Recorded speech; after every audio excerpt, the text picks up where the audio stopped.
In the dark stretches of the galaxy, the Empire had reigned supreme for centuries, a monolithic force known for its flawless power structures that spanned across countless worlds. Their technology was nothing short of extraordinary, their designs perfect, sleek, and seemingly without flaw.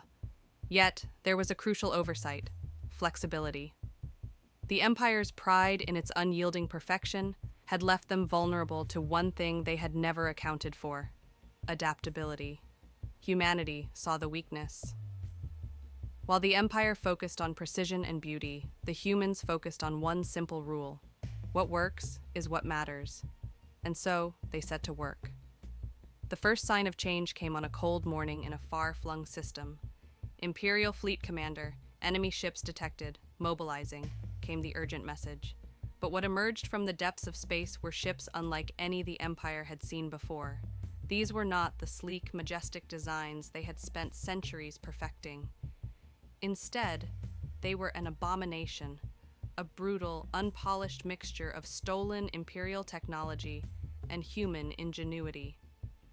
The Empire's greatest minds had spent years perfecting their spacecraft designs, each one an object of beauty and efficiency, designed to awe as much as to destroy. But now, the humans had taken that same technology, stripped it down, and reassembled it with a terrifying purpose. The ships were ugly, crude, and yet their function was undeniable. "What have they done?" screamed an Imperial officer, watching in horror as the hybrid ships emerged. The once elegant and streamlined vessels now looked like Frankenstein's creations, clunky and misshapen. The human modifications didn't care about symmetry or aesthetics. They cared about efficiency, power, and survival. Dr. Cassian, standing in a secret lab deep within Earth's mountainous wilderness, watched with satisfaction as the data flowed in. "They relied on beauty and tradition. We relied on breaking the rules," he muttered. Then, without warning, the first battle began. The Empire's fleets emerged in full force.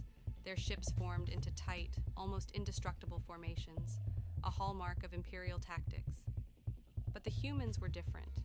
They didn't follow the rules. They didn't form neat lines.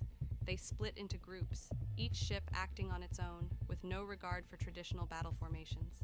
They didn't fight by the book. "How can they move like this?" an Imperial officer asked in disbelief as human ships darted across the battlefield with impossible agility, dancing through Imperial gunfire. What the humans lacked in elegance, they more than made up for with sheer unpredictability. The human ships were all about function, and their weapons were no different. Ugly, mismatched, but incredibly effective. Earth's crude but powerful modifications tore through Imperial defenses like a hot knife through butter. Commander Rex, leading the Imperial fleet, stared at his screen in disbelief. "These ships should be falling apart. Their engines shouldn't hold up.